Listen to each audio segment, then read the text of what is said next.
in terms of how well they are playing at this particular time. If you're going to do a 30 team tournament right now, they would probably be the number 30 seed. All right, welcome on to an end of the week version of Dunc'd. If you're watching on YouTube, please give us a like and subscribe and leave a comment. The channel's growing reasonably well, so we're going to keep doing that. But obviously, we appreciate your support in that area. So we got a lot to get to here. And the concept that I wanted to hit on, we rarely get a chance to do this because we'll either decide in advance that we're doing a gamer for that night and the games are what the games are, and we can always get something out of them. But this is actually a fun chance to know what had happened over the last week or so and pick out the most important games, maybe not the most important games, but the most interesting games for teams that we hadn't talked about that much lately because we were focused more on the NBA Cup throughout a lot of December. And so this is a chance to hit on 3 games that we picked out. And then also want to talk about Kawhi Leonard's 55-point performance. So let's begin there. Kawhi Leonard, career high, 55 points. Pretty rare, Danny, that you will see a guy get 55 points and have it be his career high. First 50-point game he's ever had at this point in his career. It's pretty stunning when you think about Kawhi Leonard's growth as an offensive player. And I think we saw a lot of that growth during this game. But to get a career high, your first 50-point game at age 34 is an impressive accomplishment. And I knew that Kawhi Leonard scored 55. And I actually didn't really look through the stat line or anything like that before I watched his portion of the game. And I thought it was pretty fascinating. And so, yes, of course, the free throw line was an important part of the story. I thought it was going to be a little bit more Kawhi either getting to the basket, and he did for some of those fouls, or making the 3-ball. Instead, there were moments, and he's a better player than this, where it kind of seemed DeMar DeRozan-esque, where Kawhi Leonard was intending to get mid-range pull-ups and was making mid-range pull-ups. And he did a fantastic job of it. We'll talk about the numbers, but it wasn't the shot mix that I necessarily was expecting. Well, the thing that was really interesting to me is that, yeah, he was able to just get to a shot that he was going to make anytime against anybody in terms of one-on-one coverage. And when you consider that the Detroit Pistons probably have more guys than any other team to match up with him, that's pretty incredible when you think about it, that he is really so strong that Asar Thompson was largely guarding James Harden in this game, but when he was on him, Asar Thompson, considered one of the best young wing defenders, just nowhere near the physicality required to deal with Kawhi Leonard, or so another really nice young wing like Ron Holland. Like Kawhi Leonard's strength is just way too much. That incredibly high release that he has as well, where you just couldn't really contain it. They eventually just had to go with Tobias Harris as the main matchup against Kawhi Leonard, and you could say maybe they should have tried something a little bit different, but which we'll get to. And then someone like Javonte Green really couldn't do anything. Cade Cunningham, because this wasn't at all really like pigeon hunting, because the Pistons just don't have those guys largely in their starting lineup, and the Clippers, you can hide them on like a Chris Dunn or something who's not really a very good role man. Instead, it was just Kawhi being like, all right, whoever's guarding me, I'm just going to take that guy one-on-one. And we don't see that too much anymore in the NBA. And it's also when your best defender that you have guarding the guy can't even come close to doing the job, it leads to a lot of problems. Yeah, the other guy who does that more than anybody else in the league is former Clipper Shai Gilgeous-Alexander, who those guys were never teammates, but Shai can sometimes take the other team's best guy, try to break their spirit. And Kawhi Leonard, like the play that made me like, ooh, he's cooking, though I knew that he scored 55, was Kawhi Leonard's second basket was a pull-up 3 on Cade Cunningham. And it's just like, oh, like there's a little bit more here. That's part of why I was excited that it was going to be more that kind of stuff. But yeah, it was over, like there were some pull-up 2s over Tobias Harris. He was getting to his spot. And one of the greatest strengths of Kawhi Leonard really in this, the mature version of his game, is that he's never sped up. He's never hurried. He's never flustered. And as you mentioned, like the Pistons have resources here. Didn't matter. They didn't fluster him at all. Yeah. So what stood out to you in terms of just the stats, the shot distribution, anything like that? when you look at kind of where Kawhi Leonard's shots came from, so a lot of times there's the idea of like, oh, Morey ball. Okay, so Kawhi Leonard, he only took 4 shots inside 5 feet, made 3 of 4, and only got fouled once there. Kawhi Leonard in this game took 17 free throws, but only one of those fouls occurred right around the basket. 4 of them were upper paint, 2 of them were in the mid range, and then 3 more were beyond the arc. Not that those were all like 3-point shot fouls or anything like that, but so he was really doing it, and some of the ones that were technically outside of 5 feet were like a driving floater or a thing like that. But it was getting to those spots, shooting. So Kawhi Leonard took 10 threes. So he took 14 Morey ball shots, threes, and then shots around the basket. And then he took 12 shots that weren't that were twos away from the hoop. And that's even using 5 feet, not using that's the more generous as opposed to 3 or 4, which some of the other tracking places use. And so that was really striking to me. And that it's where his fouls occurred. The fouls drawn occurred as well. No, it was a pretty remarkable performance. And yeah, 6 shooting fouls, 6 non-shooting fouls that he drew.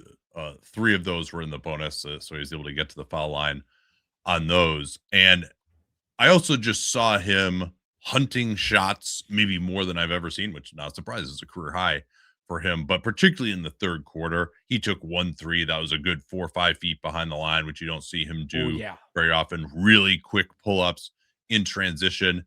And so finally the Pistons, I thought early on Jalen Duren really wasn't able to be effective as a help defender, because remember the game before this, Brook Lopez hit 9 threes and Jalen Duren was matched up against him. This is something that I've criticized JB Bickerstaff for, is not finding a way to, particularly Jalen Duren, because Jalen Duren at this point in his development is just, he can either clog the paint or he can guard a shooter out on the perimeter. He can't do both. He doesn't really have a good understanding for when to help and when not to. There's a big thing in their series against the Knicks last year when Tobias Harris would get in foul trouble and they had to put Duren on Karl Anthony Towns, the whole game would open up for the Knicks. And so early on, Kawhi, when he was able to get to the basket or just get to short mid-rangers, a lot of that was the spacing of Lopez.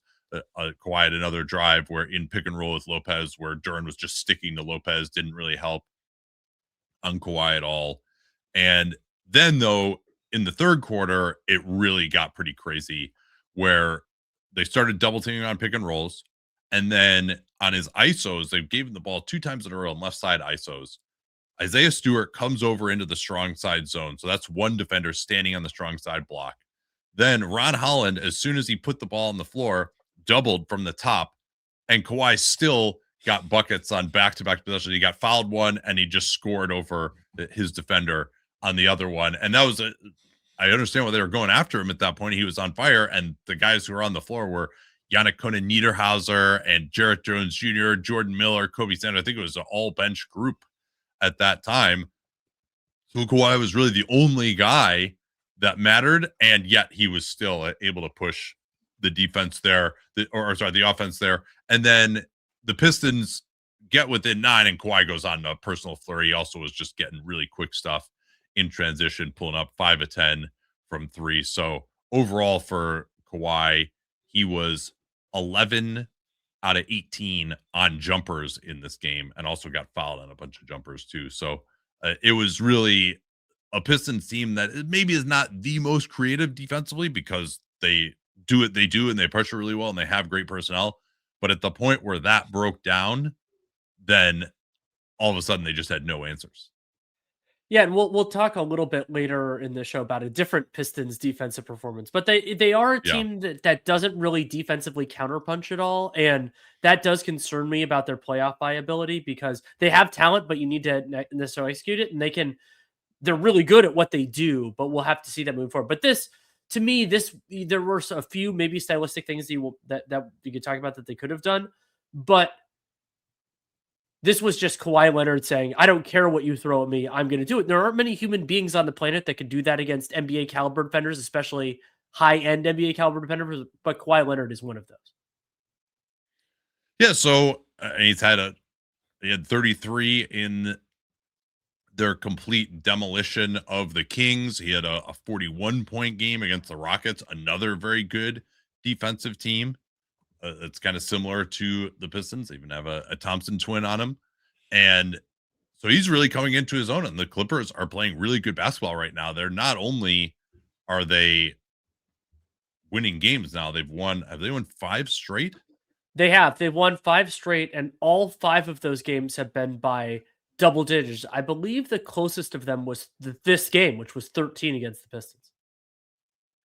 Yeah. So, and Kawhi has not had fewer than 28 in any of those games. And he's only, I guess the Laker game, he wasn't amazing, and he also has been playing a ton of minutes in some of these games too, 42 and 41 and 39. So I hope that he doesn't eventually break down here, but he has really been powering this Clippers resurgence. And I mean, it's pretty amazing still, if you think of where he was when he was drafted in 2011, that this guy would become one of the greatest shooters of all time. And you watch this game, you're like, yeah, that he is just that level of shooter. And when he's also as strong as he is with as high of a release as he has, it's really can be a problem to deal with. And he's been in the headlines over the last 6 months more for off the court stuff than on the court stuff. But he's gotten to the point now where he's going to be an all-star consideration and maybe even all NBA consideration if he keeps this up. And there was a reason why the Clippers were willing to jump through all these crazy hoops for this dude, because there was a point at which he was the best player in the world. And I don't know if he's gonna be able to bring that for an entire season at his current age, but it's been really a great, it would be, if it weren't for all the off the court stuff, it would be a great story that he's back and playing this well, and really has not been hurt since his comeback last year. And like, this is the longest really sustained stretch that he's had as a Clipper. And just to put a couple of the full season numbers, because we actually haven't talked about Kawhi Leonard on the court that much this year, because James Harden had the stats before. Kawhi Leonard played 22 games, about 750 minutes so far. 63% true shooting on 31.5 usage. That is the second highest usage rate of Kawhi Leonard's career. Yeah. He did. I was going to say that. His first year with the Clippers, he had 33. Every other year was 31, 1 or below. And 63% true shooting would be a career high. He's had a couple years that were close to this, but he's in there. And if you're wondering how he's doing it, just a quickie on this: 39% on 7 threes per 36 minutes. That is a career high in the 3-point attempt rate, and 56% on twos. And 56% on twos is not a career high, but it is very, very good. Yeah, and I do think his synergy with Brook Lopez, now that Lopez is back and playing well, giving Kawhi more space to work with, because he's never been the greatest passer in the world. So if you can space out the other team's center, and then he's going to overwhelm whoever is guarding him physically and really force the defense to make some decisions, that could be very powerful. All right, let's talk about the Memphis Grizzlies versus the Sixers. Overtime game won by VJ Edgecombe with the 3-pointer with under 5 seconds to go. But John Morant had an awesome game in this one. Joel Embiid had a very interesting game. Tyrese Maxey was awesome again. Philly breaking a losing streak. What were some of your main takeaways from this one? A fun, interesting, fascinating game, as you mentioned, Edgecombe hitting those big shots late. And for me, it was one of these, it was a surreal game, and it was something I didn't look at. I try not to, when I'm watching a game in full, I try not to look at the stats until afterwards. It was something I noticed, but then I got fixated on afterwards, which was the Memphis Grizzlies grabbed 1/3 of their own misses. They had a 33% offensive rebound rate. However, they were -18 in true shots in this game, and that was almost entirely because of turnovers. The Memphis Grizzlies turned it over 20 times. 14 of those were live ball steals, and there were a couple of stretches where I thought their actual offense, like when they actually got a shot up, like it looked good. They had some nice cuts, and there were a couple of amazing plays to prevent a few extra buckets.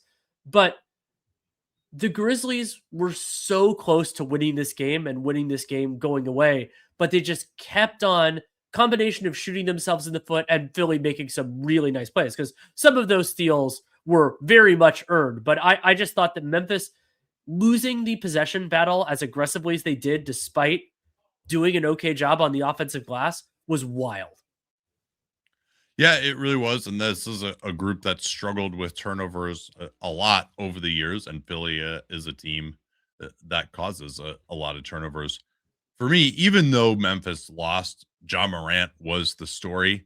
40 points, 16 and 22 from the field, although both of his 3-pointers were terrible decisions. He was 0 for 2, but 16 of 20 from 2. Interesting that he also only had 3 assists in this one, but Memphis had a lot of assists overall, especially when they weren't doing it off the offensive glass. And he really was a pick and roll monster in this game. Now, part of what made him a pick and roll monster was that he is going up against Joel Embiid defensively. I thought Joel just really, really struggled, and Memphis was doing everything they possibly could down the end to get him into action. There was one point where Ja had 3 separate guys come up and screen for him as Philly was desperately trying to pre-switch Embiid out of the action, and then finally they got him. But I thought Ja, he wasn't, quite at the peak level of athleticism that we've seen, but he was getting good screens set by Jock Landale, Christian Coloco, and then even Santi Aldama or Jaren Jackson Jr. And then getting to his spots, he was very efficient hitting his floater. That was one thing where he had really been struggling.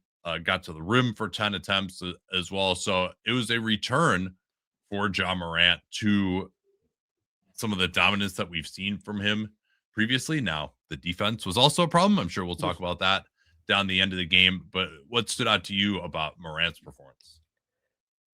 I don't think it's a coincidence that Ja Morant's 2 best games of the 25-26 season, and Happy New Year 2026, are against teams that play a pretty aggressive drop. So it was the opening night against the Pelicans and then this game. And so he was able to get the aggressive meaning he had the space to work. Like they weren't up on him, they weren't switching necessarily, because that was a different passive drop, maybe that's the best way to say it. And so he had the space to work. They're aggressively being passive. Yeah. And so I think that it's notable that there are a lot of commonalities, and I watched both of those games in full, and I thought that Ja looked very good in it, but it gave him the space to work. And as you said, this wasn't peak Ja Morant. It does a disservice, I talk about this all the time, to players to say that, oh, they're just as good at, like, even in one game as they were, because that's not remembering how amazing he was in his best moments.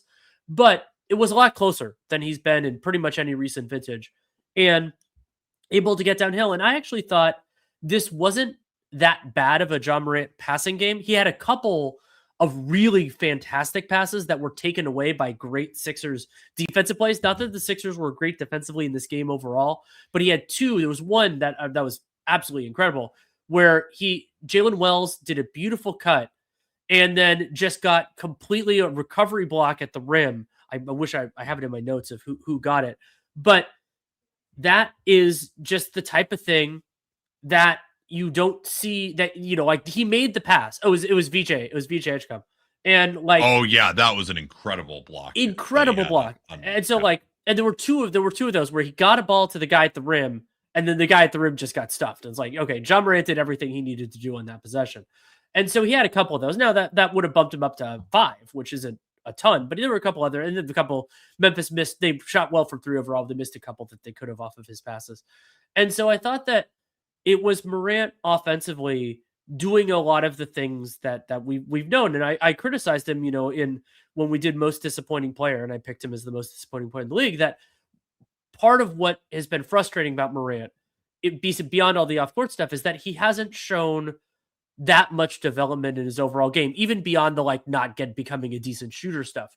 And this was a reminder of just how much more impactful, even within his realm, he can be, because what made Ja special, while you and I both loved him as a prospect, was the combination of athleticism and passing. And so in this one, I thought he did have some of those nice passes. He harnessed the athleticism to be efficient as a scorer. You mentioned 40 points. He did that on 27 shooting possessions and only had 4 turnovers. So this was an effective Ja Morant game. And so you use that athleticism to either get looks for yourself or to create good opportunities for your teammates. And even without getting, Zach Edey screens. There were a couple of little Gortati things from Jock Landale, who only played 18 minutes. But it's the degree of difficulty at times for this, I thought, was actually kind of high for John Morant, other than the scheme that the other team was running. And I thought he did a really nice job. And if Ja can play anything close to that game in and game out, like, it's been interesting. The Grizzlies have had this really up and down season, but until recently, neither of their most important players has played particularly well. And so there is this capacity. They lost this game. They lost to the Wizards on the 28th. But you see some of the heartbeat for the Grizzlies. Like, they've been able to produce, we talked about some developing players, these role players, but those role players need the table setters in order to thrive. And Ja looking more like he could do that at least some of the time. Yeah, so under Thomas Isolo's system, he had chafed, right? And he was kind of pissed off and kind of just stopped being as aggressive. That's what stood out in that Lakers game, after which he was later suspended. And in this game, he was being super aggressive. And I think since he came back from the calf issue, he has been much more aggressive, highlighted here.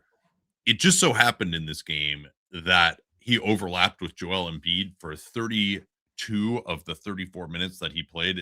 Ja is basically, Isla is playing him in kind of 4, 5, 6 minute stints. That's what Embiid is doing as well. And so Ja, when Embiid was on the floor, was 9 of 9 at the rim and a further 4 of 5 on upper paint shots. Now, some of those upper paint shots were pretty contested, usually by his own man.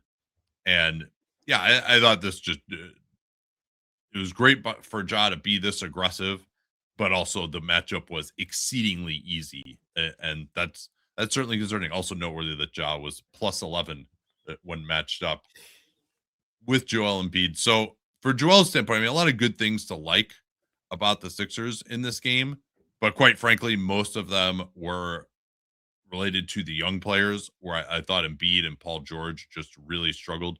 Joel Embiid, this is the type of matchup that he used to just absolutely, completely destroy. Jaren Jackson Jr., foul magnet, Santi Aldama, Jock Landale, Christian Koloko. I mean, that's one He where you did would that on expect him to Koloko.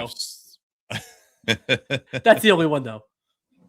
Yeah, and so and Embiid did have 8 assists. But 10 to 22 from 2 is really disappointing. We talked about just how calcified he was in a drop coverage. It used to be where he was so big, he was a huge deterrent at the rim. And I think now it's gotten out that, hey, he just can't move. That's just not what he's going to be doing. And he can't really play any other kind of coverage. Like, I'm sure, given some of the limitation of the other Memphis players, they would have loved to bring Joel up and have him get the ball out of Morant's hands on some of these pick and rolls. And that just is not an option with how Joel is playing. Now, again, we might see at a later point in the season that he's going to be more mobile, and he still is just trying to get out there, string some games together. It's good that he's able to play 38 minutes, and he did lead the team in shots, but it basically is jumpers, except for around the rim, where Joel Embiid was 3 of 10 around the rim. He was 1 of 6 on offensive rebounds, and part of the problem is he just doesn't have good technique around the basket, because he's always just been skilled enough, or he thinks about drawing fouls first. He doesn't really know how to use his shoulder to carve out space and ward off the defense. He doesn't really have much understanding for when a second defender is coming over to block him from behind, and he has no left hand. And so now that he can't really jump at all, it's a problem. And I did appreciate that he had 5 offensive rebounds. I think as he grows into more of a supporting role, where other guys like Maxey and Edgecombe are going to be the guys maybe who are creating the initial play, that he should focus more on that, because he is huge, but just was not able to finish. 1 of 6 on second chances, and 3 of 10 overall around the rim. He just had a couple of plays where it was pretty hopeless, like getting blocked from behind by Santi Aldama. Again, this wasn't like Jaren Jackson Jr. was coming over and just shutting off the rim. This was just smoking layups, getting blocked by guys he shouldn't have got blocked by, hunting for fouls and missing. It was pretty ugly for Joel Embiid in this game, and he was -5 for the Sixers in this overtime game. And I thought I'm not sure that he was a positive player in this one, despite the fact he had 34 points. I don't think that he was. And Embiid, like you brought up the disappointing and I mean disconcerting 10 of 22 on twos. It's important to note that he saved that by hitting a couple of big free throw line jumpers over Jaren Jackson Jr. late. Like this could have been even worse from two, but he hit a couple of big ones there. And his lack of mobility, like he's not even not scheme versatile. He's not even that good at executing the one scheme that he can actually do anymore defensively. Yeah. And he used to be great, by the way. Like, I'm not someone who's like, oh, he's so slow center, or he drop coverage, oh, he sucks. Like, I mean, no, he used to be legitimately in the all defense conversation every year.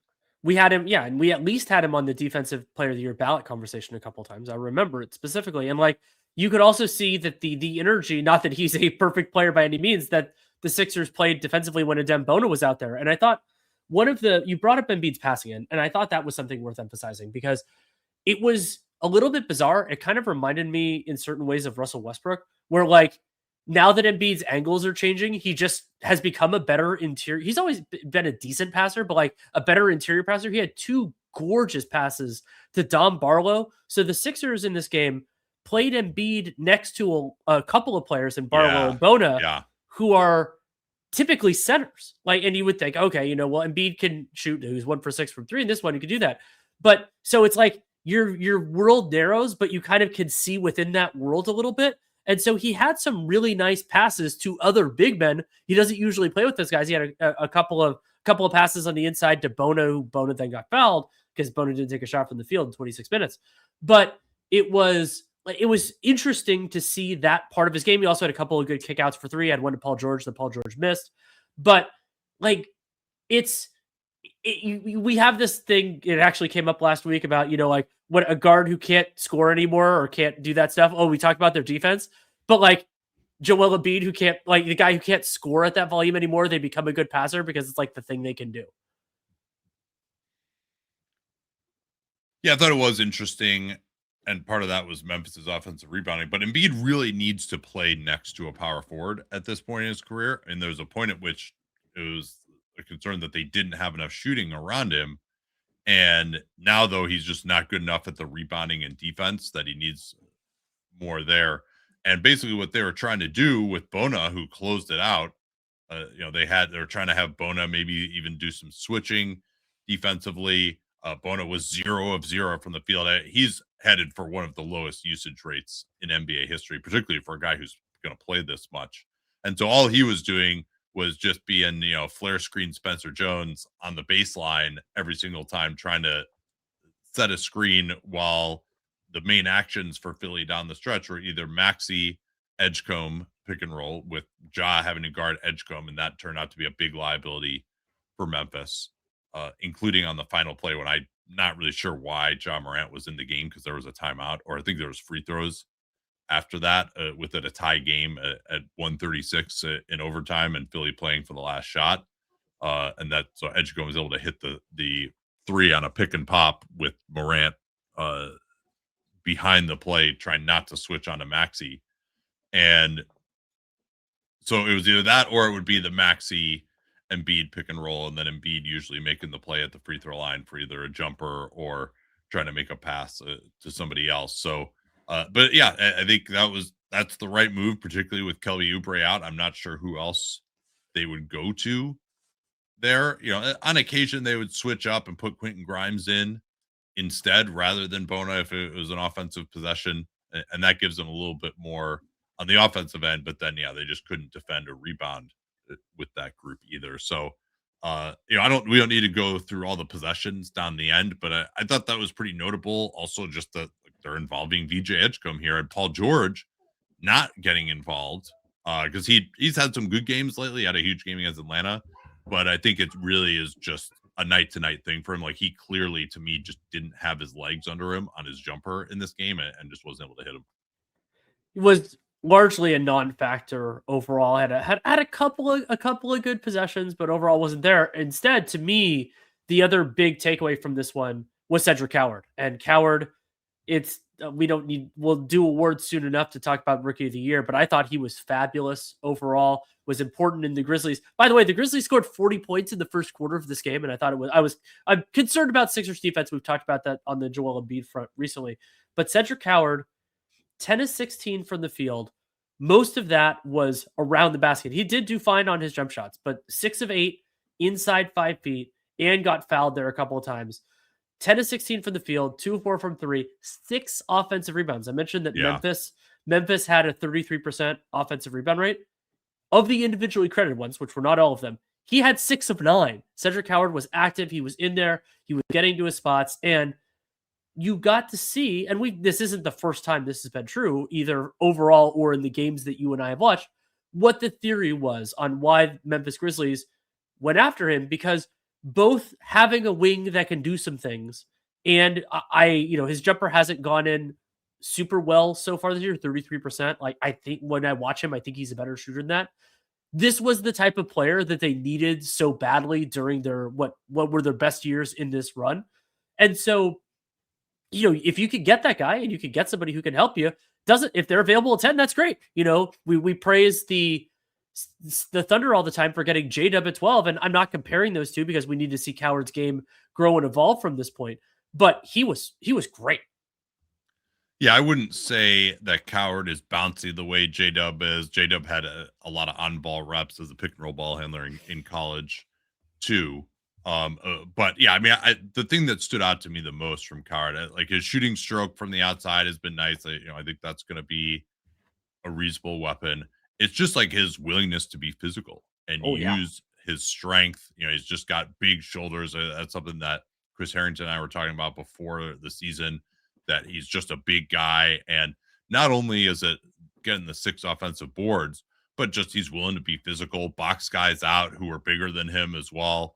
And that kind of player, it's one thing if you've got this 7'2" wingspan and a nice looking body, but there are plenty of guys like that who just aren't actually willing to use it and aren't willing to actually, because the beauty of a player like that is that they have the skill level to really be a factor, but then they can also do some of the dirty work that you need on both ends and be strong, or maybe guard up if you need to, or guard down. I don't know if Coward is going to be as good guarding down, because he just he's not that quick. Maybe that's something where he can get better in terms of the angles, getting over screens, etc. He just hasn't had that many reps, particularly in that area, because of just what his background is. So yeah, I was just really impressed by everything that he did. He's great transition player as well, and I think the way that Isolo is playing guys in short stints is great for him, because it really enables him to use his athleticism and not get tired. And Coward out when he gets tired. Sure. Really. One of the other things that Coward was the forefront of that was really important for the Grizzlies and why they nearly won this game, I would argue they probably should have. They could have won it in regulation. They could have won it in overtime. Is we mentioned that Cedric Howard, he had six of the what eventually were 11 Grizzlies offensive rebounds. They turned those 11 into 18 second chance points. They were very effective. They got some around the basket. They kicked some out for threes. And so Coward making the right decision, not getting rushed and not being stressed that it only puts 14 on the clock. I thought he did a really good job when he got into those circumstances of understanding what he had and what he didn't have. And that's a maturity. Coward is older than most modern rookies because he's 22 now. He plays his whole rookie year at age 22. But he has a maturity to his game. And I thought that you mentioned like the idea of doing the dirty work, and like that is a part of why I thought a little bit about J-Dub, is not necessarily because they have similar games, but because they have games where they're wings who are willing to do other stuff, and wings who are willing to get their noses dirty make it so much easier from a team building and tactical perspective, because then you need less specifically from other guys. You don't necessarily need to play another guy in your front court rotation to do those things. You could play somebody who's a little bit more skilled, who's maybe they're a better shooter, maybe they're a little better ball handler.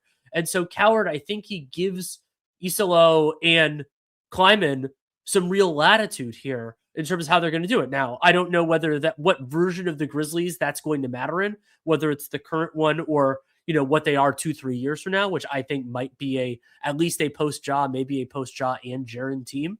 But it's a nice piece to build around. Even if he's not like, I don't know that he's going to be the heliocentric offensive star. I would say odds are he won't be. All right, so we have some other games to get to. I'll try to be quick on the rest of these. Islo's strategy, he's just always going to play at least 10 guys. GG Jackson may end up being the limitation of when you can actually do that.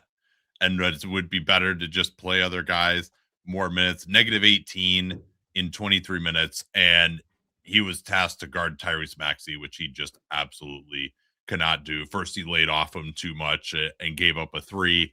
Then Maxey, he got up on him. Maxey just took one dribble inside the arc. Jackson went stumbling, stepped back, got another 3 on him. Now, I will say that -11 out of his -18 was with one lineup that had neither Jaren nor Ja on the floor. And that does make things somewhat difficult if you're going to start Ja and Jaren, and then you're going to be doing this staggering after that those guys don't get that many reps together, or you end up with some groups that are just going to have no chance to score. Now, when Ty Jerome comes back, when Scottie Pippen Jr. comes back, that's going to make it a lot easier to play this way because they do. I think that's really a big part of why, because we're like, oh, do they really need another point guard with Ty Jerome? I think that's a big part of it because this is how Isla wants to play fast, but also you need to have, you're not going to play Ja as many minutes. You do need more in terms of ball handlers, but of course, Ty Jerome and Scottie Pippen Jr., we haven't heard anything on when they will be returning. For Philly, VJ Edgecombe, 5 of 10 on threes, continues to struggle to finish at the rim. He had one great finish, but he just jumps in the air and still is trying to figure it out. That's kind of what he's doing. But he had 4 steals. He had that crazy block you talked about. He just makes a lot of plays behind the play and plays hard. And he's able to do that for a ton of minutes. He played 41 minutes in this game, admittedly, in overtime, had the game winner. And his 3-pointer, he still doesn't get it off that quickly, but he shoots it pretty high behind his head. And he also jumps well. So he's kind of like Bryce Sensabaugh in that way, where it doesn't cut off that quickly, but he can just decide he's going to shoot it and know that even if there's a guy there, he's going to be able to get that shot off, which was exactly what he did on the game winner. Yeah, and VJ had a couple of huge shots late, that 5 of 10 from 3. A lot of that came in when Maxey was getting the extra attention late. Maxey, 34 points himself. And I thought that Edgecombe deserves so much credit for understanding what he can do right now to help his team and just doing it every second he's out there. He's active defensively. He's getting stuff on the back end. I started this talking about the Grizzlies turnover game, and I thought that Edgecombe was a huge part of that. So was Quentin Grimes. Grimes, I thought, was very opportunistic. He had a couple of big plays too. And briefly going back to GG Jackson, he's so frustrating because there was this one play where Jackson did like a rugged physical drive in semi-transition and got a layup. You're like, yes, that's what you need to do all the time. It was the one time he did it the entire game. And it's just like, if he, playing limited minutes and just like, okay, I'm a bully out there. I can actually, against a lot of these, especially bench lineups, the Sixers were playing more bigs at the 4 than they often do, but there aren't many guys in Philly's rotation that can kind of hang with GG Jackson physically. And then when you don't have it, get it somebody else. Even if you're playing Cam Spencer and Javon Small as your depth guards because John Morant's out of the game. GG Jackson creating stuff on his own, that's not going to do it. And so players have to figure it out, have to figure out where they can fit in. And GG has the ability to do that. He has the physical talent, which most guys do not. He just has to actually do it. The other thing I thought is if the Grizz could ever get their whole team healthy, which whatever, it's probably never going to happen. It would be pretty awesome to see like Zach Edey and Ty Jerome and Scottie Pippen Jr. and actually to have them going 10 deep with all good players. Like I think they could really cause some problems for teams. But if everyone was bought in. Also, just another weird game for Jaren. He had this player of the week with when he averaged 27 points and then just, it's just so odd to me that 7 2-point attempts and didn't have an offensive rebound, is just kind of out there running around.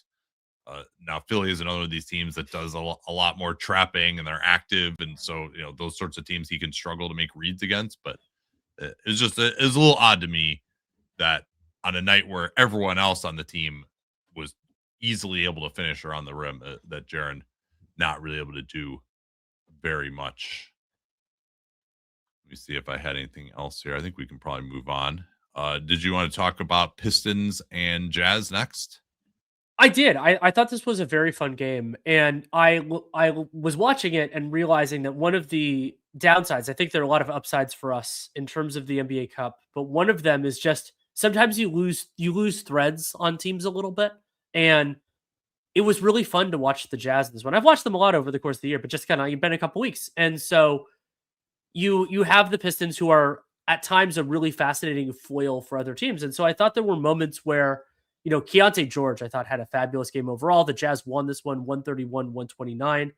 Keyonte George has grown leaps and bounds. We'll do a 15 and 60 segment on him in the relatively near future on how much he's grown as a scorer, particularly, but as an overall offensive player. But then also you saw these like little moments. Like I thought Isaiah Collier had some really good minutes too. And he did things, and ho hum, another Lowry Markkanen 30-point performance, +7 in a narrow win. And so we'll talk about the Pistons guys too, but I really like it when teams like this face off, because there's a constant flow of, oh yeah, this guy, like even when Taylor Hendricks, who's one of my draft guys, he had 2 good plays in 4 minutes fashion, and then he didn't play the rest of the game. So it was fun to have a lot of those types of players in the same contest. Yeah, it was a pretty interesting matchup, and I think Keyonte being as good as he's been, like his 3 balls coming around lately, and it was interesting. Both teams were an identical 18 to 38 from 3 in this game, and no team really particularly won the possession battle either. So that was of note. The Jazz, though, honestly looked better offensively than the Pistons did in this game, and because they had a few different things that they were able to go to between George and Markkanen. My probably biggest takeaway, though, and we could talk a little bit more about George and Markkanen's games, obviously, was that the Pistons just struggled to score against the Jazz down the end, and it's a little concerning for me in that regard. Jalen Duren had a very disjointed game. Was in foul trouble throughout, also had 4 turnovers. So he only played 21 minutes and wasn't really involved at all late. It was really more just Cade trying to ISO largely against either Keyonte George or Isaiah Collier, and they were not able to get great shots. The Pistons had a huge 4-minute field goal drought in the last 5 minutes of the game. Jazz go up 129-125, and then Cade was able to get a blow by, and nobody came over to help, but that was with a minute left, and they were kind of more, I think, concerned about giving up a 3 in that circumstance. And maybe they missed one open 3 by Tobias Harris during that stretch, but they just weren't able to get particularly good shots. And that's when it's a small guard guarding Cade and Yusuf Nurkic as the center, and they had Bryce Sensabaugh out there for a lot of the time as well, because Ace Bailey got hurt early with this hip flexor that still has him out. So I was just wondering why it is that the Pistons couldn't score. And I think the answer was that they all were just rolling to the basket into each other, trying to do small pick and rolls, and had a bunch of guys out there who couldn't really shoot it. And the spacing wasn't great. And it was just Cade save us, and he wasn't able to do it down the end. It was surreal that there was a stretch from about 3 minutes to about a minute and a half where the Utah Jazz turned it over I think they turned it over on 4 of 5 possessions, and the Pistons didn't score once. It's true that I think almost all of those were dead ball turnovers. They were, like an illegal screen on Nurk, Collier passed it out of bounds, that kind of thing. But the Pistons just weren't generating good shots. And so the Pistons, in a game where a close game where their opponent A, couldn't stop turning the ball over, and B, couldn't make anything in the half court even when they got a shot up, they still couldn't come back, and there were lots of opportunities to win it. Utah, you brought up the Pistons having some struggles late, and that's a completely fair concern. The Jazz scored 0.74 points per half court offensive play in the fourth quarter and still ended up winning the game. The only points they had in the really late stretch was an unbelievably good play by Keyonte George, an unbelievably bad play by Karis LeVert, where basically Nurkic had missed a shot around the basket, and Keyonte George had kind of been under the basket, And I think Karis LeVert miscounted the men or something because he was just kind of dribbling it through a lax pass at half court. And Keyonte George, he just didn't know where he was. Keyonte George runs in, just like sneaks the pass. Like there was that like just like Yeah, like it it's a was a little nice play by Keyonte. He kind of hid behind someone else who was running up the floor because he knew he was guarding Cade and tried to bait the pass to Cade and yeah. just went right in front of it, stole it for uh, a go-ahead dunk. Yeah, and that was the only basket that the Utah Jazz scored from the 4-minute mark of the game until the Keyonte George got a bucket as they were kind of like in that final like as for the winning bucket. So they scored one time in 3.5 minutes and they were still able to win. I think a lot of that is on the Pistons. Their defense at times looked very good. We brought up Keyonte George just to get into it a little bit. Yeah. George, 12 of 22 from the field, 5 of 10 from 3. He's really getting more confident as a shooter, both inside and beyond the arc. And that's really, really encouraging. And Keyonte George, we have a lot of these over the years. I think of De'Aaron Fox as another example of guys who really look lost as young rookies. But you see little signs and you're like, okay, we need to give this a couple years because he's he's a much better version of himself now. And at 22, there's no reason to believe that this is the final form. And so I'm not saying right now that Keyonte George is like a top 10 point guard in the league. We'll do position rankings much, much later in the season. But he has grown so much as an overall offensive force. And that's really exciting because, I'll talk a little bit about Collier later on, because the Jazz, they need those foundational pieces. It's going to be really key for deciding what they want to do with Lauri Markkanen moving forward. Another part of that is the offers they get for him. But having guys that can be a part of the next great Jazz team, that informs those decisions for Austin Age. And I think Keyonte George is looking like a guy.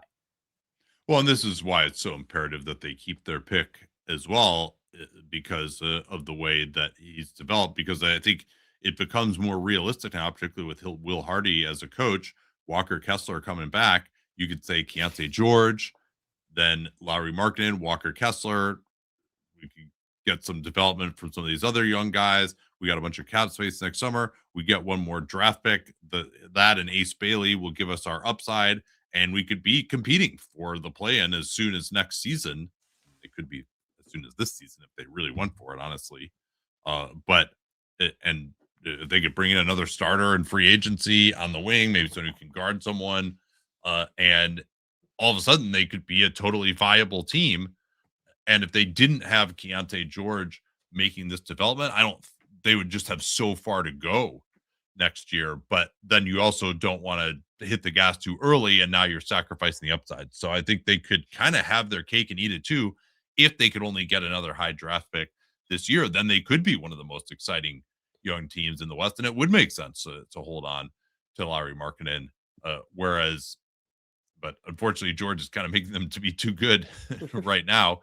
And he, of course, had the game winner. Just to go through what happened at the end. After George got that steal, Cade got the dunk to get him within 2. The Pistons got to stop.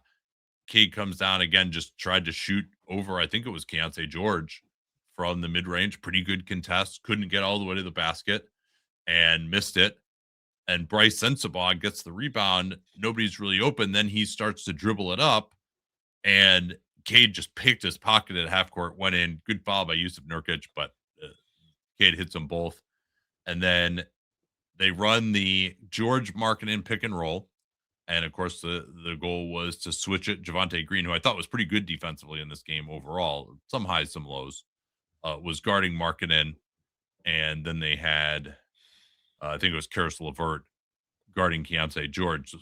Ron Holland looked like he was going to get the close, and then JB went back to LeVert and Javonte Green instead. Asar Thompson also only played 15 minutes and really was not very good.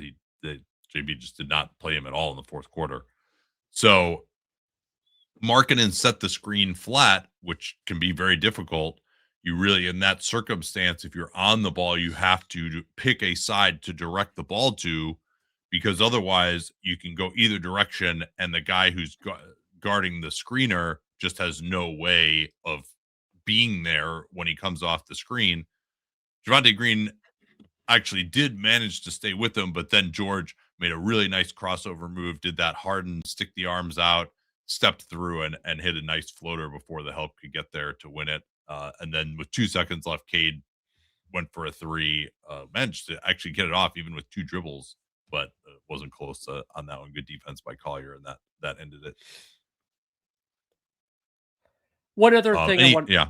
So one other thing I wanted to mention. Thank you for running through crunch time. Is I thought you got a lot of the overall Isaiah Collier experience at this point. He had some great transition pushes. He had some beautiful passes. Got 9 assists in 29 minutes of action. But he had 5 turnovers, and I think he had a couple two terrible passes. He had like a behind the back pass in transition. Walter Clayton was wide open in the corner, and just the pass just wasn't accurate. And then he had another pass to Keyonte in the corner as well, where the pass wasn't accurate either.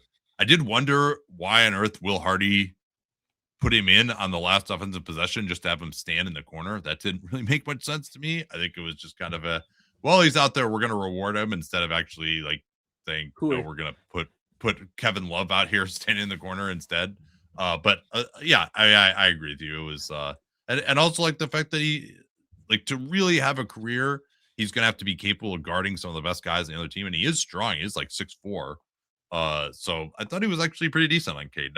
He's not one of the best, but for this team he is.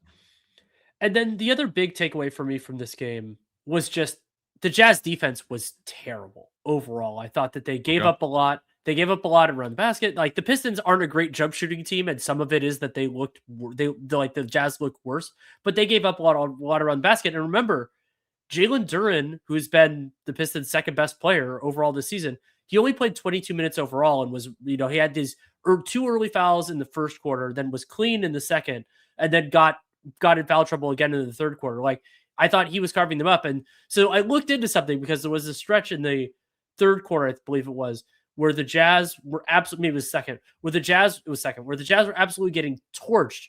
And they had Kyle Filipowski, and Kevin Love as their 4 and 5.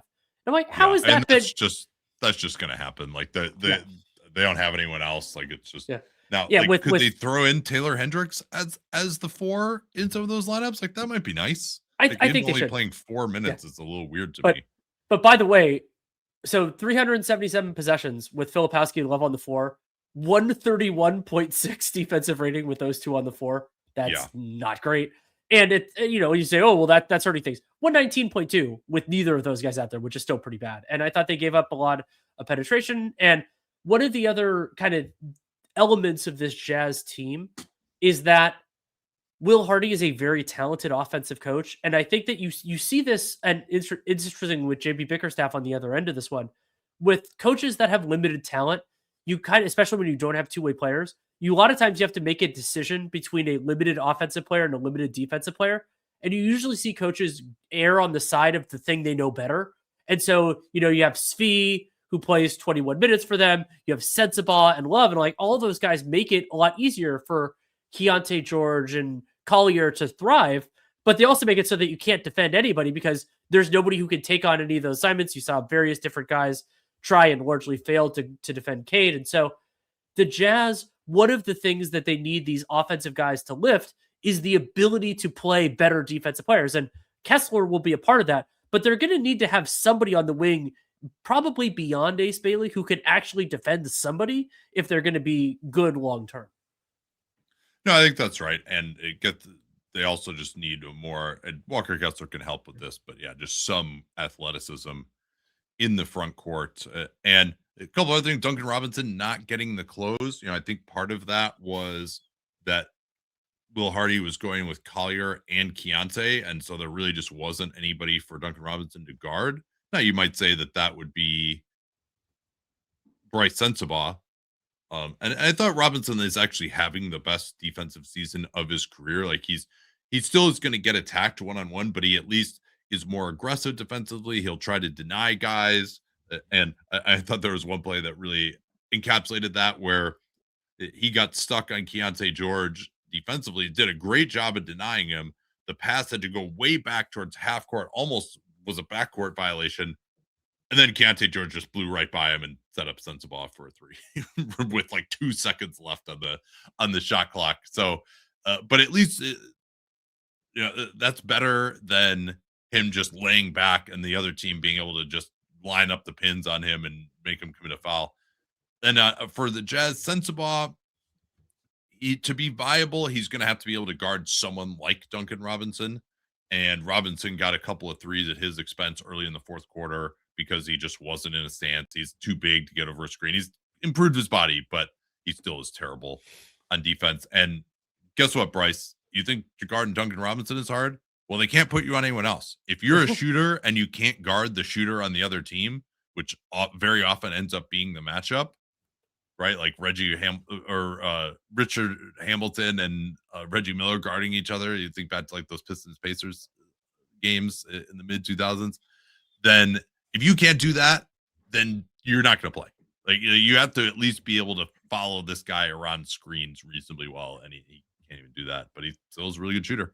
One other rotational thing for the Pistons that I'll give Bickerstaff credit for correcting it, not blame him as much for screwing it up in the first place, was that so when Cade Cunningham was off the floor in the first half, there was a stretch where Asar Thompson was the primary creator, and he's not great at that. And so in the second half, Dennis Jenkins was out there a little bit. He had a couple of there were a couple of shots that were Jenkins missed or other guys missed in those minutes. They had more of Jaden Ivey, and so it's just like JB Bickerstaff. You actually have guys that can generate good shots on your team.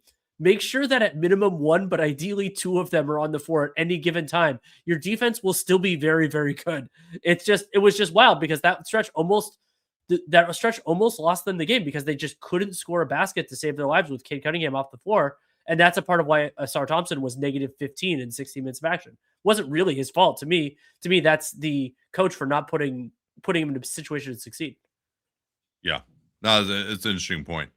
All right, let's get to the last game we wanted to talk about here. We probably won't spend as much time on this one. Knicks versus Hawks from Saturday, and Knicks were able to win this one down the end. I'll start by just talking about the end of the game here. I thought it was a pretty interesting one.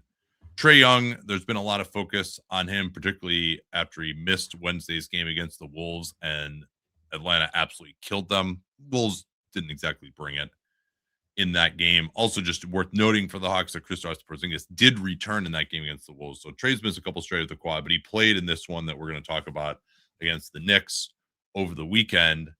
And to me, as much focus as there is on Trae's defense, and yes, they are much worse with him, I didn't really think that his defense killed them in this game. I think he's just not good enough offensively right now. He's just nowhere near the offensive player that he was a few years ago. And that's in part due to, I think, rule changes, but also he's just not as good of a shooter. He's not as good getting to the basket. And he just has not been able to compensate for the decline in his athleticism. I think he's just not. And also, frankly, this is just a different Hawks team now. He's playing with Dyson Daniels. The floor is more crowded. Like you kind of needed this perfectly spread floor for him to play with one role guy who is going to be awesome, like Capella, getting to the basket for finishes, and not having that great alley-oop threat anymore, not having a great offensive rebounding threat, and then also having guys out there like Dyson Daniels who aren't spreading the floor and allow OG Anunoby and Mikal Bridges. Well, Bridges was mostly on him, but Kevin McCullough Jr. was good in this game too. But just being able to come in off the corners, muck things up inside, and Trae really struggled with that backline defender all game. And so I really thought it was just that he wasn't really helping that much offensively. And then the defense, although it's gotten better, becomes harder to live with when he's not totally dominating on offense. I largely agree with you. I thought that Trae had a couple of beautiful, incisive passes, like where he could basically pass the guy open, which is something that Trae Young does better than almost everybody in the league. But possession by possession, he wasn't causing the Knicks to freak out. He wasn't leading to a bunch of other stuff. Like the passing was there, but the overall creation wasn't quite there. And it's interesting that on the full season, the Hawks offense has been statistically very good when Trae Young's been on the floor. But because of how much time he's missed, it's a pretty small sample still. I want to see where that goes moving forward. And as you mentioned, the Hawks offense just doesn't quite have the same flow. And Porzingis being unavailable in this one, so it was fun because you had both teams start with just a 4 spacing center, but Young wasn't able to really enforce his will. He's just not a panic situation in and of himself the way he was in his best years, like when the Hawks went to the conference finals. And the overall ecosystem isn't as conducive. And you would think that that wouldn't be as conducive to Jalen Johnson either. But Jalen Johnson's game is a little bit more impervious to the circumstance. So I think he kind of knows how to navigate those waters because that's just what he does. It's a really interesting thing that we're going to have to see for these ball dominant forwards, like the non-superstar ones, the Jalen Johnson, Denny Avdia mold, is that it seems like they're able to weather worse shooting than some of the guards can, which is really interesting to see, whether of your teammates, not necessarily of yourself. And I want to see that moving forward. I thought that the Hawks offense had plenty of flow when Trae Young was off the floor, and as you mentioned, the defensive stuff.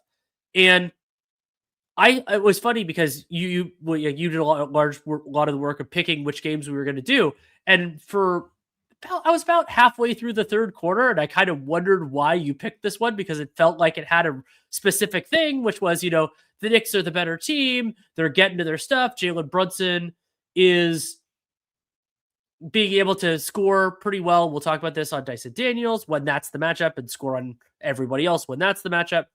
But then the Hawks make the run. They come back. It's an interesting close to the game. But I thought it was it's the Knicks, seeing them in this game was really fun in the juxtaposition of the NBA Cup, because parts of what happened then held over. I thought that one of the biggest reasons the Knicks won this game was the possession game, and they were plus 8 in true shots. It could have even been more than that, but there were a couple of missed opportunities, a couple of bad turnovers, all that sort of stuff. But it wasn't a great Jordan Clarkson game. It wasn't a great Tyler Kolek game. They weren't terrible, but they weren't the reason the Knicks won.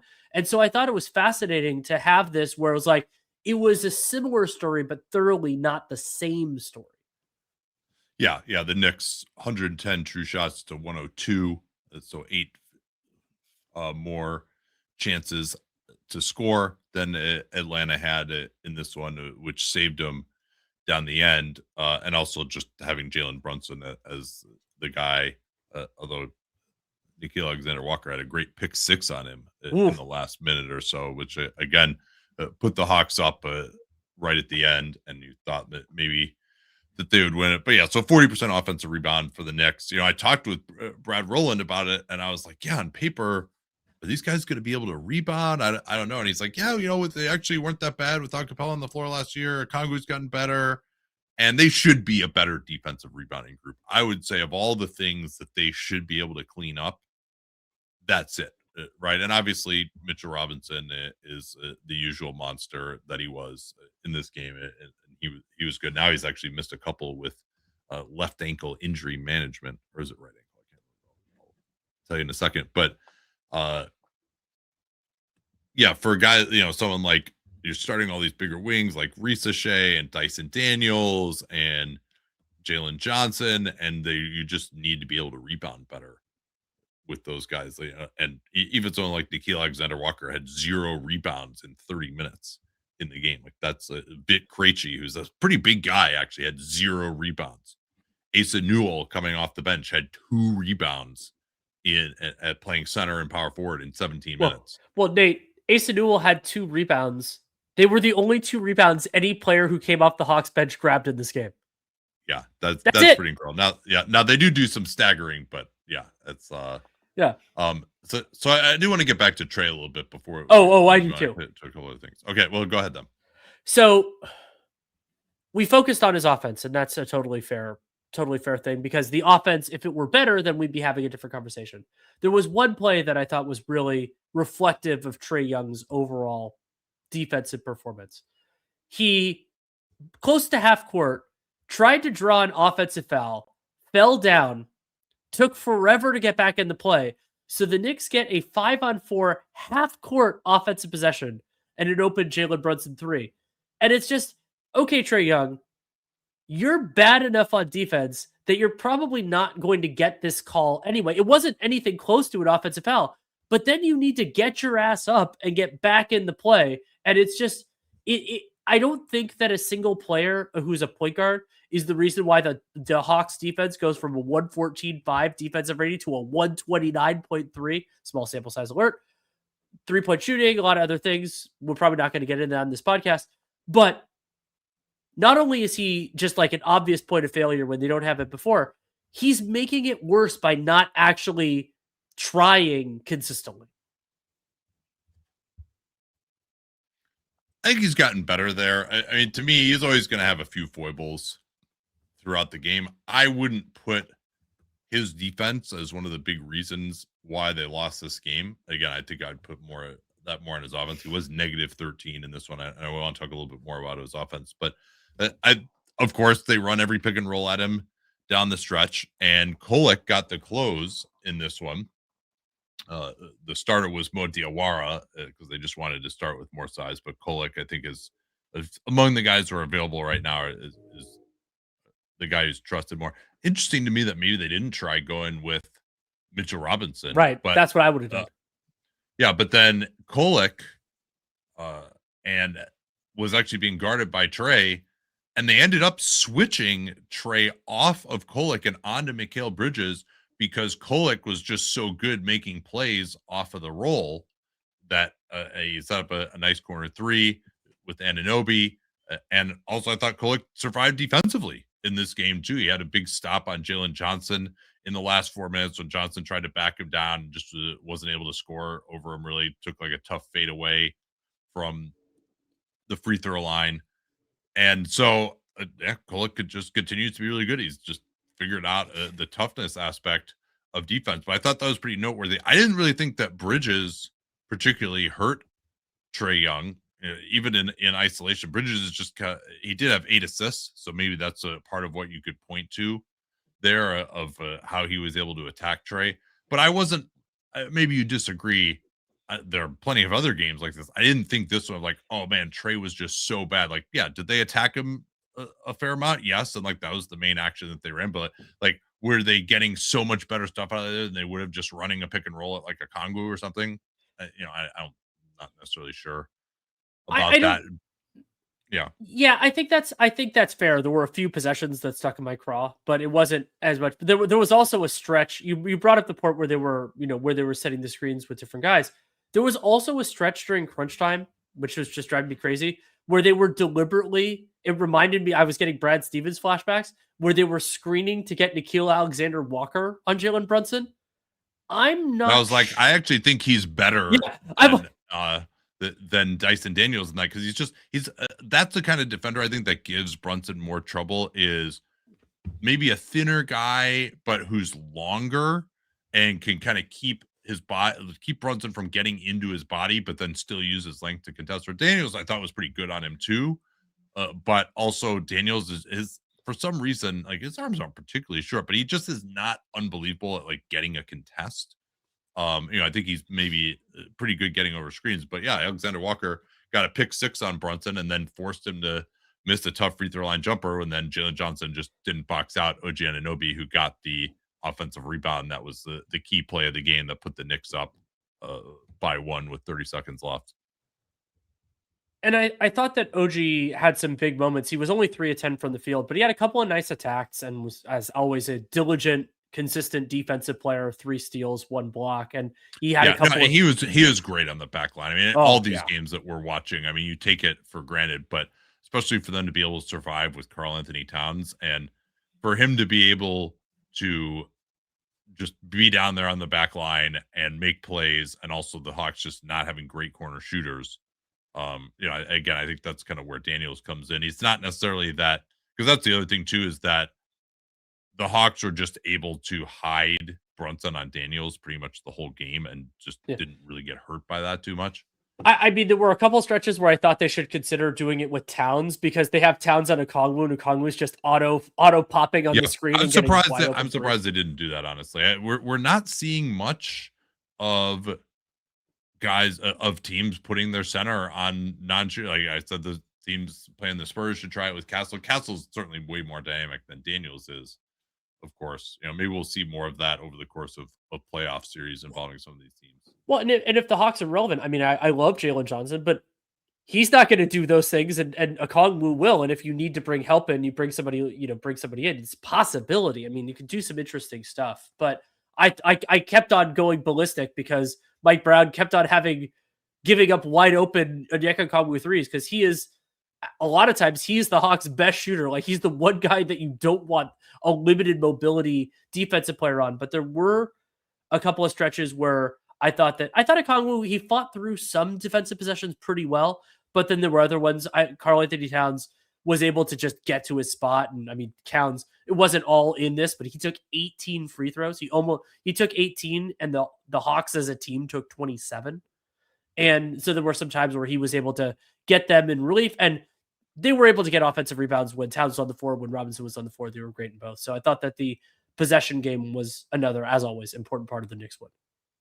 Yeah, 36 points for Towns. And as the Hawks were trying to complete their comeback with Brunson on the bench, he went absolutely nuclear at the start of the fourth quarter. And it was all, I thought it was pretty interesting. I think Kolek has really helped Towns on that second unit. And Miles McBride came back and actually got the close for them in their last game. But I think Kolek playing with Towns, having another guy, I mean, honestly, Kolek was probably better for Towns than Brunson because he's really looking for him, number one.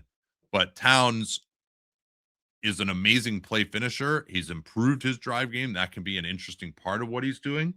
But all of the plays that he was getting, he got one offensive rebound. Everything else was either getting set up right at the basket or coming down the lane or on quick pick and pop threes. And so having someone who could get Towns the ball really helped, because Towns is one of the best play finishers that you're going to see, and also freed him up to go onto the offensive glass as well if he's not necessarily the guy creating the play. So Kolek has really been a big find. How much they're going to be able to play Kolek and Brunson together in the playoffs, it will be an interesting question as well. Then finishing up on Trae's offense, 2 of 9 from the field, 9 points, 10 assists, 6 turnovers. Trae, to me, is one of the best ever. Maybe, Magic, there are different eras when guys only shot around the rim. But in terms of finding players around the basket, Trae Young is just one of the best ever. And a couple of reasons why he wasn't able to do that in this game. Of his 10 assists, only 3 of them came at the rim.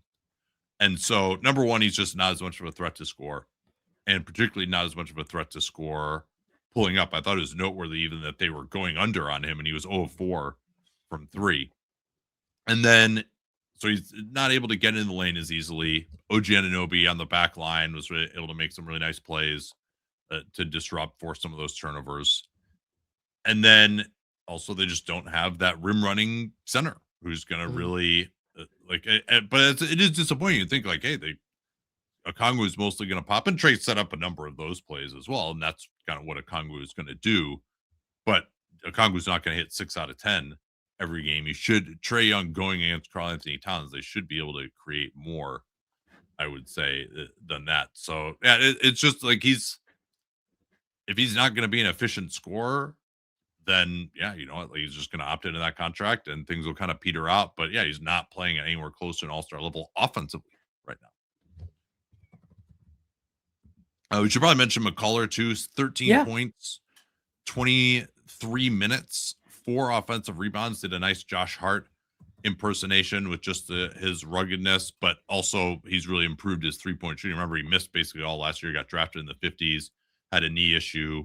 And so this is his first significant action of the season, with Hart still out with that ankle sprain. And he's not the level of driver in transition or passer that Hart is, but I thought he did a nice job of impersonating what Hart can bring.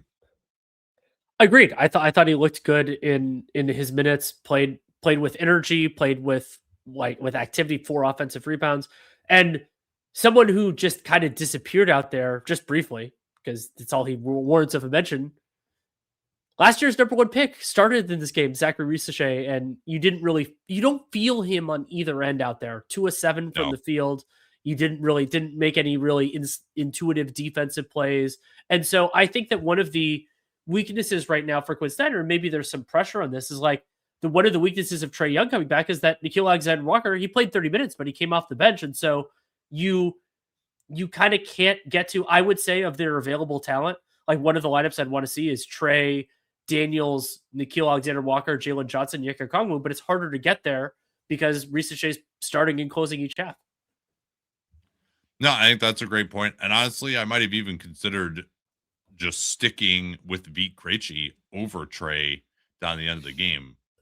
And because the Hawks were on a nice run, Trae comes back in with 4 minutes left. And then I thought they struggled to score again in the half court. And then on the last 2 plays of the game that were important, Trae picked up his dribble in a weird area both times.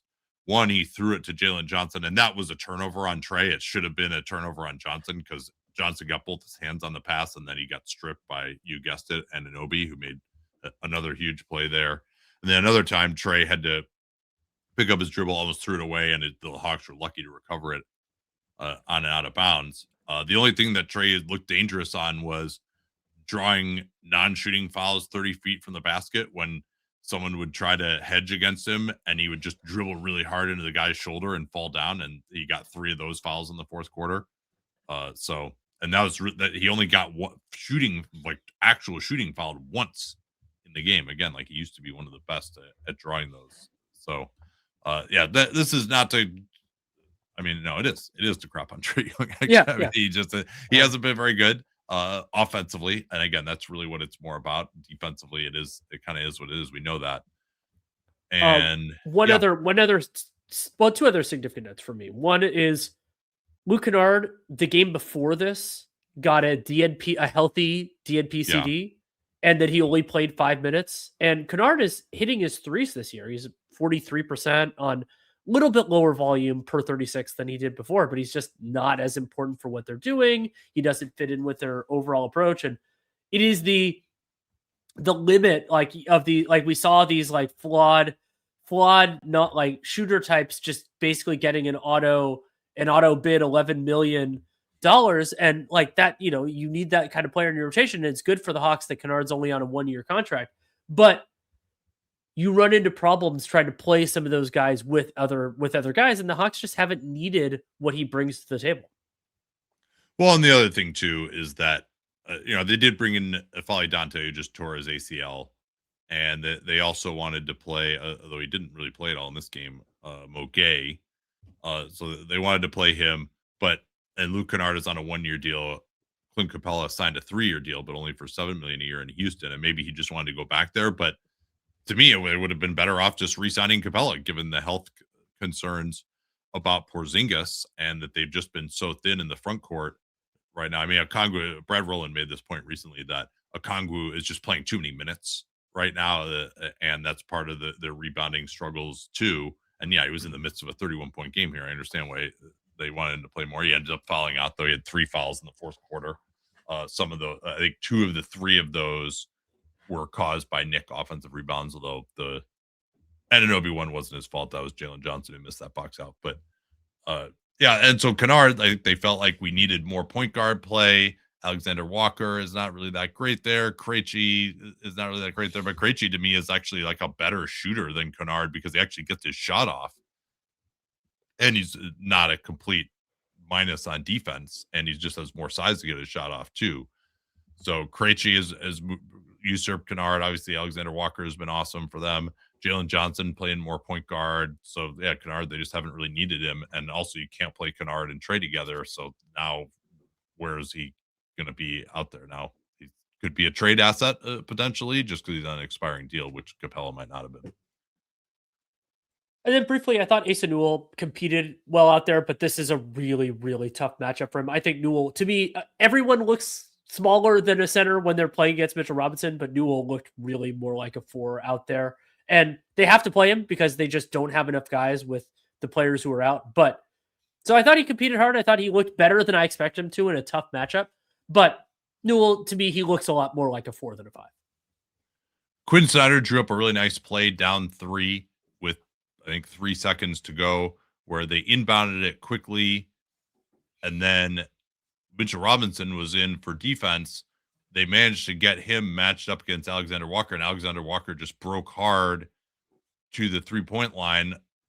Mitchell Robinson, even though down 3, just his natural instincts are stay close to the basket, he was late on the closeout, Alexander Walker eluded him, got a great look to tie the game. It just rimmed out in the end. So the Knicks weren't ever able to get close enough to anybody to foul as they moved the ball quickly to the opposite side. It was a great play. Just shot didn't go down.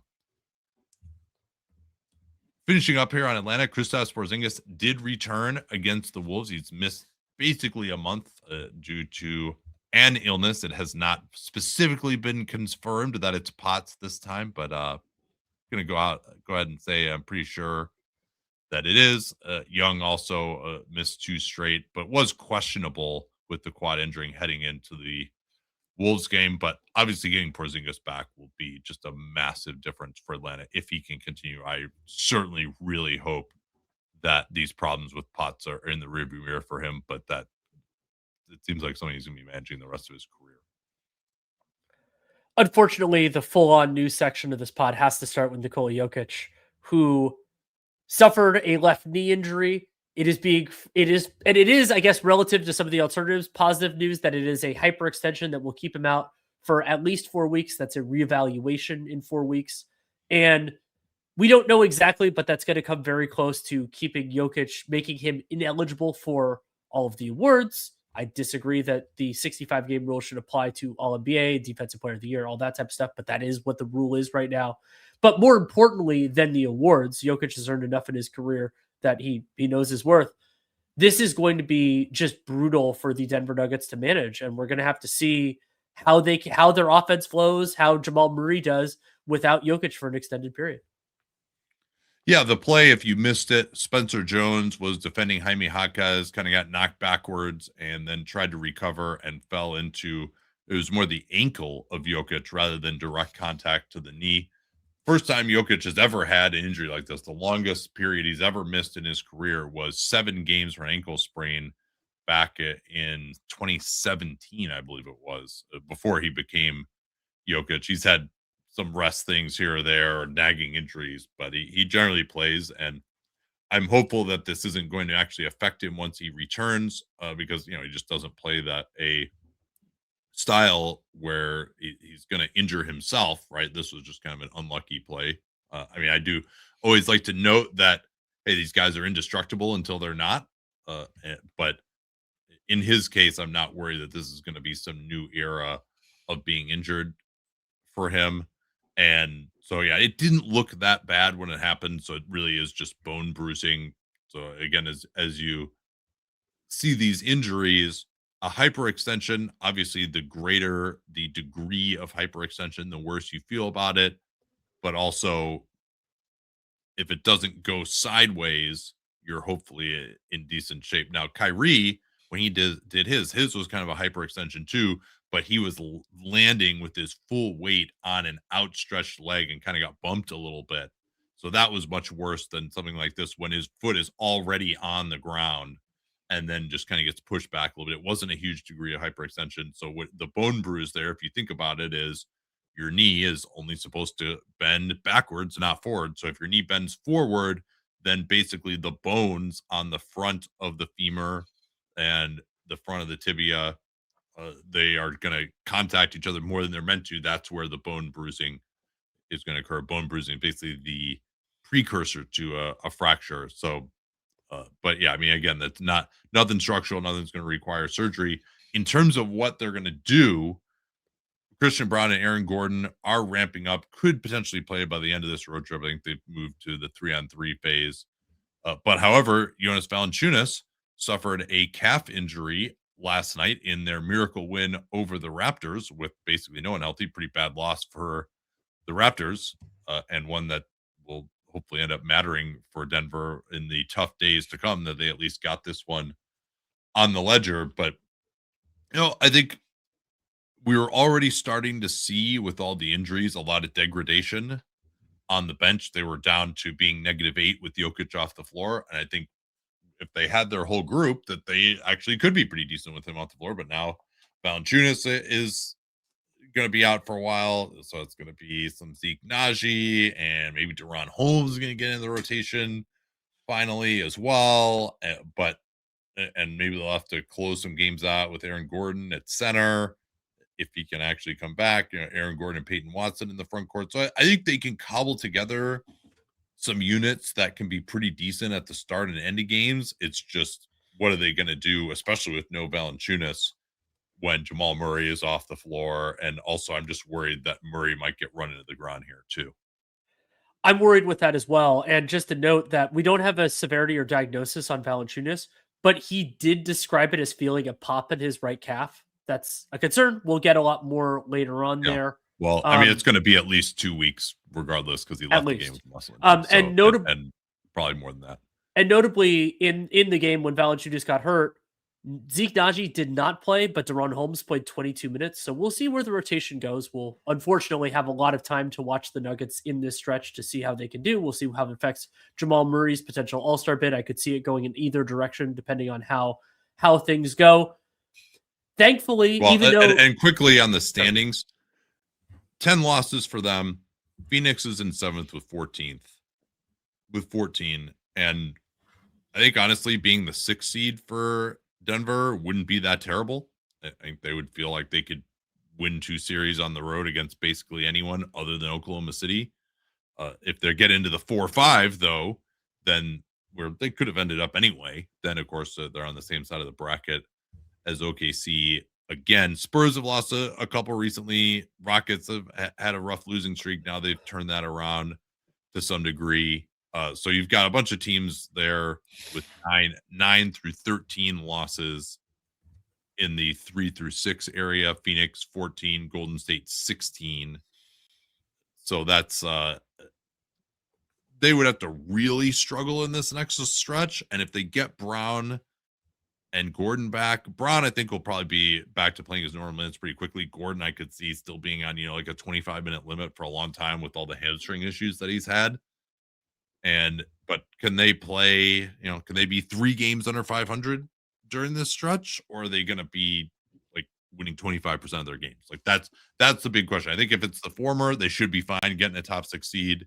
If it's the latter and they might be in the play-in, well, whatever. Maybe they'll just win the play-in and then they still could get the 7th seed and be the opposite side of the bracket. So it's not the end of the world for them right now, but it's also, they're going to have to sprint to the finish now in a way you might have hoped they wouldn't have to before.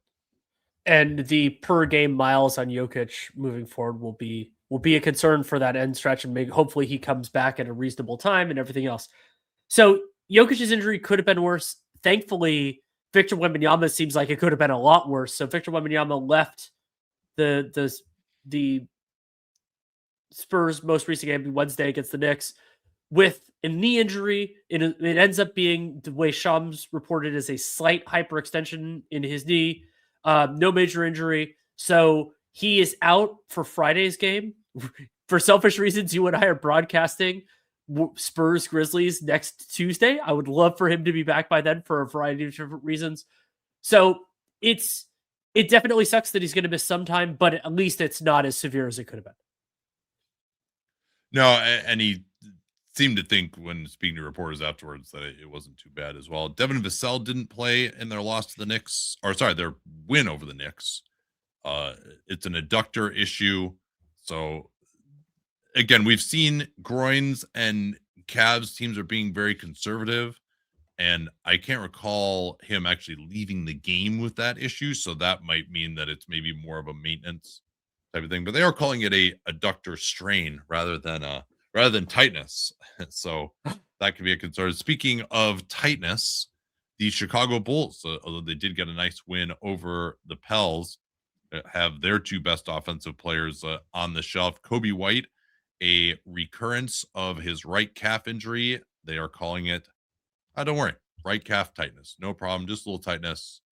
Same calf that he had a setback on in training camp, and he caused him to miss the first 11 games of the season. So he will be reevaluated in 1 week, though. So, and then Josh Giddey, it was initially called left hamstring tightness. And I thought it was interesting the way that he injured. He was just being pressured going up the court. And if you want an example of how it is that NBA basketball is just harder to play now than it used to be, and how that directly is leading injury, there are 2 examples of this. So one was Aaron Gordon at the end of Game 6 last year against the Thunder. He was being pressured up full court, and that's actually one of the ways when you're like, all right, I got to do max effort, dribble, accelerate to get by this guy, or it's going to be an 8-second violation.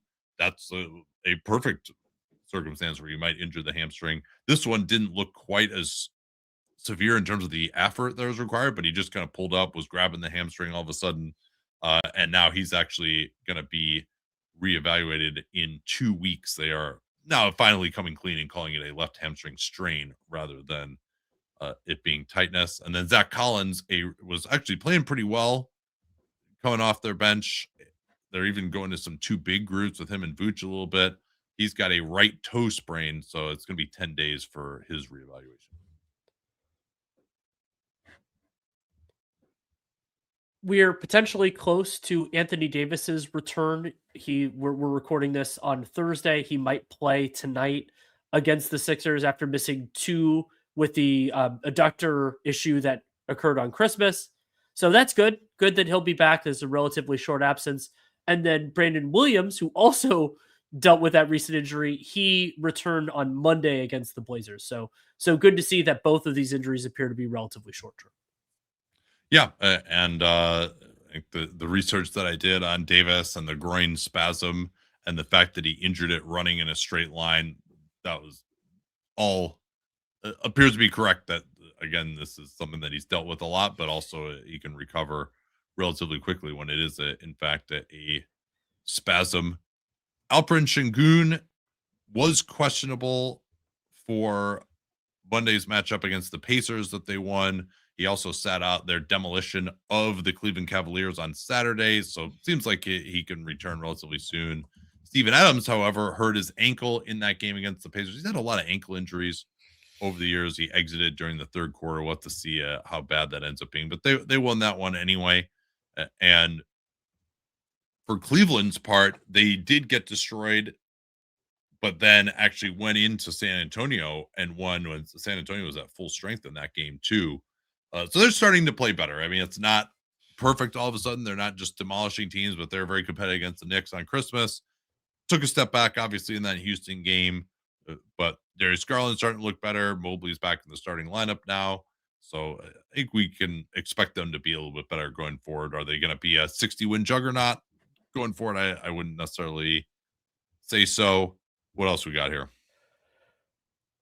We mentioned that Ace Bailey only played 11 minutes in their win over the Pistons. He's now missed the subsequent three games. This is the Utah Jazz, by the way. The Utah Jazz with a hip flexor issue. And speaking of hip flexors, Keyonte George has now missed 3 straight with a strained hip flexor. So we'll see how that works for the Wizards. And then Jakob Poeltl, he's at least one more week with this back injury. Now, it is good that the Raptors have gotten RJ Barrett back. It's not great that they still lost to the Nuggets with no Jokic, but Jakob Poeltl is essential for what they're doing.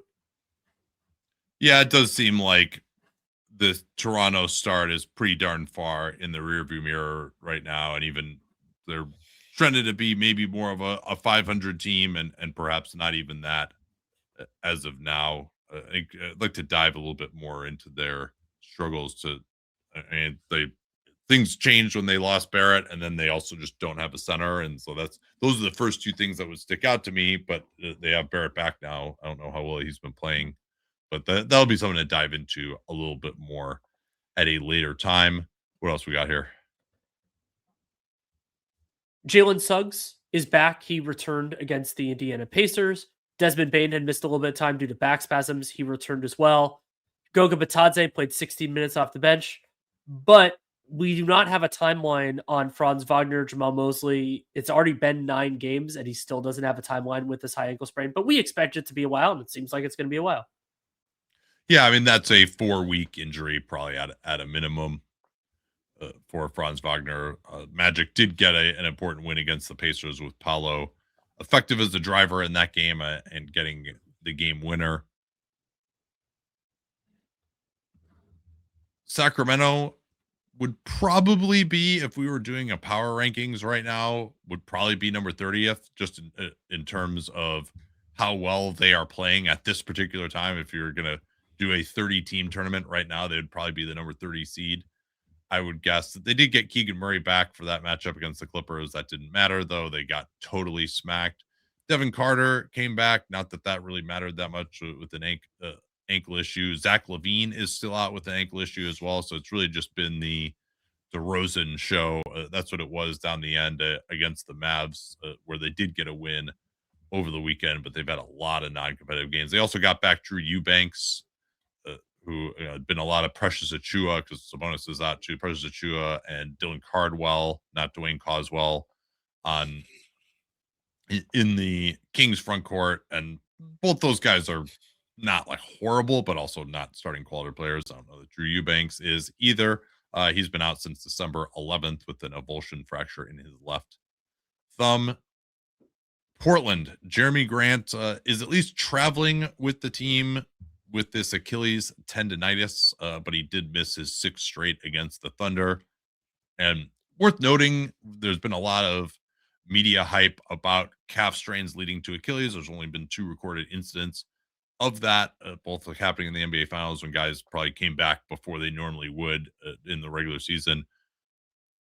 Achilles tendonitis is actually probably more of an indicator for a possible Achilles tear in the future. I mean, there are guys even who have chronic Achilles tendonitis, and then finally it goes. I think Rudy Gay was one of those guys, for example. So that's actually one where you probably should be more concerned about the Achilles tear than with the calf injury, especially because a calf injury, yeah, you rehab the muscle, it's strong enough, you pass all the tests, like you're probably fine to come back and play. Whereas Achilles tendonitis, any kind of tendonitis for anyone who's had it, it's just unless you take like 6 months off, it's always kind of like, okay, is it good enough to play now? Yeah, all right, now you're sort of like taking some more out of the tank, and it's a little bit worse again, and so you're just kind of managing it throughout the season. So it's hard to just get it fully healed, particularly during the course of an 82-game season.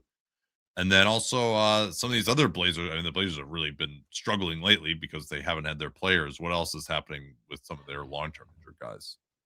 Drew Holiday and Scoot Henderson are doing non-contact basketball activities. That is steps in the process, but that means there's still a lot more steps in the process. So we'll have to keep an eye on that. Still going to probably be at least a little while for them.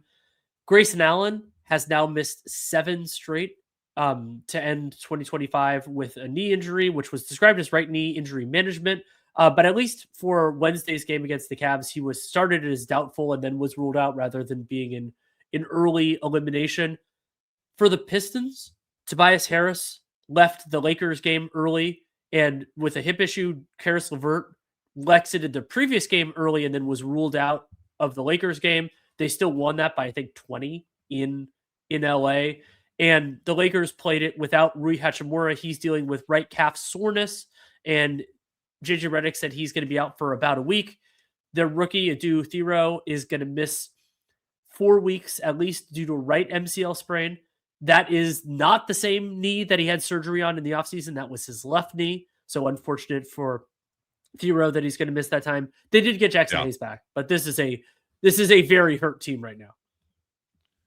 Yeah, LeBron was kind of lamenting that about them not being able to get a rhythm because they're so hurt. I don't know that they've really been that much more hurt than your average team. Like you're always going to have guys who are out. I think it's more about that the guys who are available just aren't that good. And Thero, when Lakers fans were asking for him just because there's some modicum of athleticism on the wing, he's just a rookie second round pick. Like he's not going to be the panacea, guys. Memphis, Kentavious Caldwell-Pope had to leave their loss to the Wizards with a sore right hamstring, so that's going to be a multiple weeker, you would guess. And then really sad to see Vince Williams Jr. again. He just every time he gets going pretty well. He's had these double-digit assist games playing point guard for them. He's now going to miss a 6th consecutive game due to left patellar tendonitis. That's part of why G.G. Jackson had to get into the rotation and was ineffective. Miami, in the game, Nikola Jokic got hurt, did get Bam Adebayo back.